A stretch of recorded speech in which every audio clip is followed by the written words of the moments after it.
Hello, everyone. I think I'm live now. So, welcome to whoever pops in here now or when this is later recorded and on my feed. So, I was really inspired to pick up the camera today for a couple reasons. But the main one is that I am holding my webinar today and it starts tonight at 8 p.m. And so I really kind of wanted to share my heart in regards to that and why it is that I felt that I wanted to put on a webinar. I also wanted to share like what makes what I'm offering different than all these like health and wellness things that are out there. And I also wanted to share some practical tips with you guys that you might be able to apply to yourself and have in your life and try to incorporate in your own kitchen workflow and in your relationship to food. And so I would just start at the beginning and see what flowed forward. I haven't really prepared for this, but I'm present to receive what is most helpful today. So, kind of on the idea of like why I wanted to hold this webinar was because like I used to struggle so hard with food, and there was a good decade of my life where I found it really difficult to make healthy food choices. And I was really hurtful to myself in how I spoke to myself. And it was a really hard road. And I felt like the point that turned it for me, that like turned the key for me to see my relationship with food differently and to see my position in the kitchen differently, was when I stopped thinking about what I was going to eat for myself alone and how I was going to fix my body and make my body thinner, and how, stopped focusing on me. And I literally stepped into this place of realizing, wow, I want to make food for those that I love. And when I got in a relationship with Tom,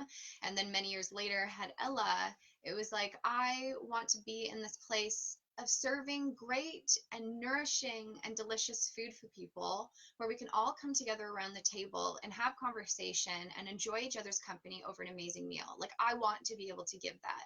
And when I shifted it from me and trying to fix my body and shifted it to wanting to serve and to give and to bless through food, I realized if I'm gonna like serve nourishing food for others, like why am I not included in that? And I literally went on this path of starting to uncover the thoughts and the stories that I was telling myself about myself and about the food that I was eating, and had to literally go back to where I learned all of this and what I accepted about myself, and examined all those stories and all those patterns, and like one by one had to free myself from all of them. And I feel I'm at this point now where it's now a decade after I've realized, wow, like I want to nourish myself and others through food, that I'm in this place where I have a well operating kitchen, where I feel amazing in my body, and all the weight that I cared about before, when I stopped focusing on it and stopped worrying about it and stopped trying to fix it, it fell off of me. And it's literally the biggest thing that I learned is that when I focus on my mind and I focus on my perception and I focus on how I view things and let that be in order and straightened out, my food choices were naturally gravitating towards health and nourishment. The weight fell off. Like all these things, like the food and the weight in the body, are effects to me. And so like when I literally took it to the cause, everything else fell away. And so I really felt like I needed to share this message with people. And so that was a big part of why Whole and Healthy Kitchen came to be. And now things like this webinar, like the webinar is called Overcoming Unhealthy Food Habits. Like the way to overcome them is to recognize where they start, is to recognize the stories that we tell ourselves about it, is to develop new habits around it, and literally embrace a practice of like mind training and conscious awareness of like what we're using food for and how we're talking to ourselves. These things are so important. And so I really wanted to teach this to others because it's been so valuable to me. So a little hello to everybody who's joined, and welcome the room. I welcome you into the room, I mean. And so yeah, I just kind of wanted to get that out there because this is something that's so near and dear to my heart. And it's really interesting that I'm in this place of doing Whole and Healthy Kitchen now, because I feel like it's come full circle. Like when I first started on that path of like helping others and like being conscious of my mind and becoming, like at the time I was a life coach, like my first website that I ever made by myself, it was literally called Making You Happier and Healthier. Like I realized, like I was young, it was like early 20s. It was like, wow, like that's what I want to do. If I can put myself in that position of helping others, I'm going to help myself. So throughout this whole process, it's like, how can I help others and how can I help myself? And like, it's the ticket, my friends. It's the ticket of thinking about others before you think about yourself. And then yourself just kind of falls into alignment with that. So you have to like include yourself in it. You can't exclude yourself from it. And you have to have like tender love and care towards you. You have to give that time for stillness and for listening and to take a stepping back from the busyness of the world. And you have to take time to, plan ahead for, where you're going to sit down and be still, and when you're going to plan your meals, and when you're going to do stretches and move your body. Because to be honest, like our body is a vehicle, it's a vessel for our purpose. And a lot of the time we get so distracted on doing in the body, doing in the kitchen, doing in work, doing with the kids, doing in the home, cleaning up the house, doing all the time, that we forget that there's this place inside of us that we can return to, that is this like calm center where we can really connect back in with our peace. And from that calm center, do things, but do things with the sense of grace and ease and gentleness and self-love and self-care and care for others. And, this place that's a lot more joyful than stressed out and like spun around in a circle that is so easy to get into with just living life on earth. And so, yeah, like all of these ideas and all of these topics, I feel like I've bundled up and tried to include in my webinar. But this webinar is also like the beginning. And so I have a lot more coming. Like I have courses that extend onto this, and I have lots of like one-on-one stuff that, extends from this, because I think that this is so important. Like we can literally learn like the fundamental laws and principles of the universe in our kitchen. It's amazing. It's just amazing how much we can learn about ourselves, about other people. And that's what I want more than anything, is to bring a new perspective and a new flow to our kitchens and to our life. And so honestly, like if this speaks to any of you, like I invite you to even click the link that's on my page here. Go check out my page for the webinar that's today at 8 o'clock p.m. Eastern time, and sign up, because like you doing that is like your first decision, or one of the decisions that you make to really nurture and take care of yourself and those that you love. So hello everybody who came in. I see Philip. Hi, Mark and Andrea. Hi everybody.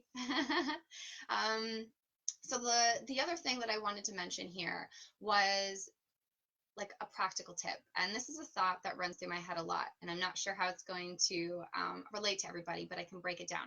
So the thought for me is, I can be hurt by nothing but my thoughts, right? I can be hurt by nothing but my thoughts. Now, what this means is that we cannot be hurt by the foods that we eat. We cannot be hurt by other people or other things. I can only be hurt by the thoughts that I think. And to me, this is absolutely 100% empowering, because this means that there's a certain perception, way of viewing things where I am unharmable. And yet, when I take time to have food side by side, like eating like a beautiful salad that I've made with an amazing dressing and all the toppings, or have like a giant hamburger, like you feel the effects of that. You feel the effects of that. But it's not the food that really affects me per se. It is the decision to choose between the two. Like it's first going to be the thought in my head that tells me what I want to eat, and then I eat that food. So again, the food is the effect. And so I found for me that like the stories that I used to say is like, if I had like sweets and stuff in my cupboards, it would kind of be this idea of, okay, well, I'm just going to finish off these cookies and I'll start, a diet on Monday. I'm going to start a diet on Monday. And then so I would eat these cookies, and of course I would feel bad in the stomach, and I would feel guilty, and I would have this like, cycle of negativity.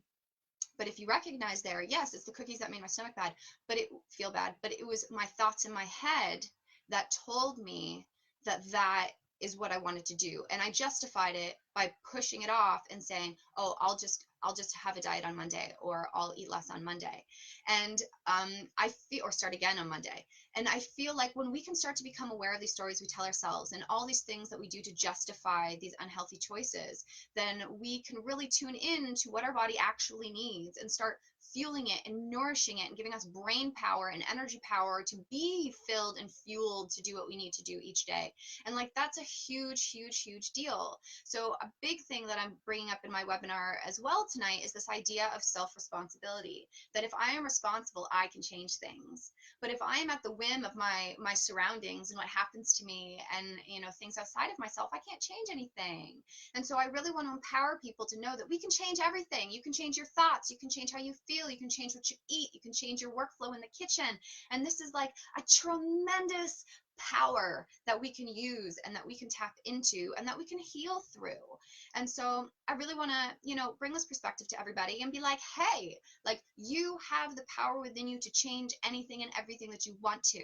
So if you feel that like you are not making the most healthiest choices with food, and you're not making the most wisest choices in your kitchen, and you're not making, you know, the kindest, you know, choosing the kindest thoughts to think about yourself, or our world, then we can tend to that and we can work with that and we can help to bring light to that and shift that. And so I've definitely learned tools and tips and practical exercises and so many things to help us to have like an experience that is loving towards ourselves and other people. And I feel like that's why that tagline was like given through me for Whole and Healthy Kitchen. Like, I want people to learn how to use cooking as an act of love towards themselves and others. Because, like, let's face it, like, we all have to eat every single day. And so I think that, like, if we can bring this loving attitude to the food that we eat and include it in everything else we do in our days, that is one place that we can start to make a massive difference for ourselves and for our families and for our world. And so things can really shift and change just by you being conscious about what you're putting in your body, what you're feeding your family, what's in your cupboards every day. It makes a huge difference. And so, hello everybody again, for whoever has joined in to meet with me in this video today. I appreciate it. And so, yeah, like, I feel like that is, you know, what I wanted to bring across predominantly. And I think another thing that I can add here is that you can only ever ask for your best. And so, like, if you ask yourself, like, did I do my best today? You know, did I do my best today in how I showed up for my kids? Like, did you do your best today in how you made food for yourself or for your family? Like, did I do my best today at work? Did I do my best? And if we can answer that question and honestly say, yeah, you know what, I did my best, then that's it. Like, that's the best you can do. And I feel like every single day we'll get better and better in every single way. And we just have to keep that, you know, evolving mindset and realize, okay, like, I can only meet myself where I am and do the best I can do today, and tomorrow I will do better. And we'll constantly improve just a little bit, a little bit, a little bit, a little bit, and then you'll start to notice the changes. You'll notice the changes in how you feel, you'll notice the changes in your body, you'll notice the changes in your kitchen and in those that surround you. It literally becomes like this positive unraveling effect of goodness. And so that's definitely what I want to inspire in the lives of everybody. I've definitely learned how to hone in on that in my own life and in my own work. And so I want nothing more than everyone else to experience the power that we have within, the power of our creator, the power of the thoughts that we think, the power of forgiveness. And so all of these things are key ideas that I literally do bring together and try to offer as a gift through Whole and Healthy Kitchen. So I offer this to all of you. So I feel like that's, I guess, wanted to come through today. I see some other people in the room. Hello, everybody. So maybe I'll just be patient and present for a second. Maybe somebody has a question about the idea of, you know, healthy habits in the kitchen. Maybe people have a question about how to undo unhealthy habits, since that's like the webinar I'm holding tonight at 8 o'clock. Anything, I'm kind of open. Maybe I'll have some water and create some space. And yeah, I'd love to hear from anybody if anybody has anything to offer or ask.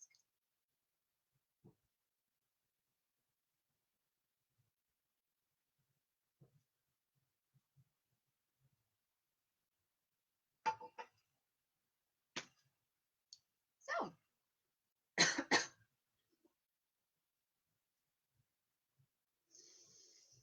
hi, Alice. Good to see you. Haven't seen you in a long time. I love you. So yeah, I think that I feel really complete. I don't know what else to add on top of what I said, except that I know that forgiveness is a power. And when we learn what it really means, to me, like, forgiveness means undoing. So this idea of undoing our unhealthy habits is part of that, or undoing our perception around ourselves. It is literally a correction. in our mind. It's like a very active word to me. That is something that we can really learn to use and work with. Um, Also, just the ideas of like we literally can bring this space of like calm, like quiet understanding to every aspect and of our lives. And even though like the kitchen can be such a hectic place because there's so many things you have to think about and do and prepare for and clean and set up and have, it can be so much. Like I've heard people use the language like I'd rather dig a ditch than work in the kitchen. It's like I hear you, right? I hear you, but there's definitely a way to have a workflow and to develop new habits, both in mind and in our kitchen, that make things wonderfully much more graceful and easeful. Oh, Alice, you said, what about different foods for different blood types? Well, that's a good question. Actually, like I haven't looked too much into this, except for I think what really speaks to people is the idea of if um, like if your body can handle like meats or not. And I know like I'm an A positive and I'm more on like the vegetarian spectrum because my body doesn't really handle meats. And I think that that's actually like a good way to kind of see what works for you, right? Checking out your blood type and kind of seeing what foods work for your blood type, because some people can handle it and some people can't. And so I don't think it should necessarily be like a label thing like, oh, I don't eat meat for whatever reasons. It literally should be what feels good and works for each person, because some people need it more than others. But when it does come to this idea of meat, like we don't really eat meat in our family. We don't eat meat in our family. But I feel like that can be an area where we bring conscious awareness to as well. Like I'm always a big fan of thinking of like the full spectrum, like where did my food come from? Where was it farmed? Like whose hands were part of it? How did it come to my grocery store? You know, and then coming onto my plate. Like I try, that's why this idea of like whole and healthy kitchen is so important to me. Like I think I take the whole perspective into consideration. So if we are eating meat because it does work for us and our blood type is like, handles it really well, then that is something that you would want to look into. Like where does it come from? Is it like farm raised? Is it where does it come from? I think that that's just a really good solid question. And so like thank you for that question, Alice. I haven't really dived into that education as much. I've actually shared recently and communicated with my community, and it always seems like the topic of food specifically is like the last thing we talk about. Like we always end up talking about how we are perceiving ourselves, the stories we're telling ourselves. Like one of my members, she would always say like, I'm always so tired, I'm always so overwhelmed, like I don't even have time to be in the kitchen. And then the more she examined the story of like, I'm overwhelmed, I'm bored, she asked herself a question instead of just going along with the story. And she asked, well, what can I do differently to not be tired and overwhelmed, and this idea. And so she decided that, what, at nighttime she's kind of useless, when she comes home from work, and she's like, instead of trying to be up past my son and get so much more work done, she's like, why don't I just go to sleep and wake up early in the morning? So she just shifted her habits around, and she started to wake up in the morning instead of staying up late at night. And what that did for her is it gave her me time, and it gave her time to stretch and contemplate and think and pray and start her day right. And now like that overwhelmed tiredness is gone. It's like totally dissipated. So now she has this energy to be in the kitchen. She has this want to be creative in that space. And she's more on top of what she's thinking about, her life and her food choices and etc. And so I feel like it's just amazing that even though even my topic here on like the webinar tonight, like overcome unhealthy food habits, like even though I have slides and important parts in there that talk about the specific foods we're going to eat, it's kind of like once you have your mindset aligned and realize that you're worth like whole health every day in every single choice that you make in thoughts and in food, those food choices become natural, and then you receive the education that you need to know what you should eat for your body and for yourself, and you just do that. It just becomes this natural effect. And so blessing food I find very important too. Absolutely, Alice, that's a big one too, is like bringing blessing and grace and like whatever it is, like conscious love to the food that you make. That's actually a point that I make in my community at large, is just this idea of actively working love and blessings into your food. Like that is huge. In everything that we do, we want to bring that conscious love and awareness to it. So food is just one of those. So yeah, that's kind of what I have for us today. As I've kind of been weaving throughout here, I do have a webinar tonight at 8 p.m. The link is in the write-up. that I wrote for this live video here. So feel free to click it, check it out. Like I've been saying, I deal a lot with the mind, but we also deal with the actual like food itself and how to perceive that correctly and what to choose and what to choose when you feel cravings coming on, and like how to have a more healthy and helpful workflow in your kitchen. All of these ideas are combined into it. So I welcome all of you to take a look. Ask me anything. I'll check in on this video throughout the day and answer anything that you guys write or ask. And so thank you. Thank you, thank you, thank you for being here and for tuning in and for staying to the end here. I thank all of you. And so have a beautiful, blessed day. And yeah, I'll talk to you soon, I am sure. Bye, everyone.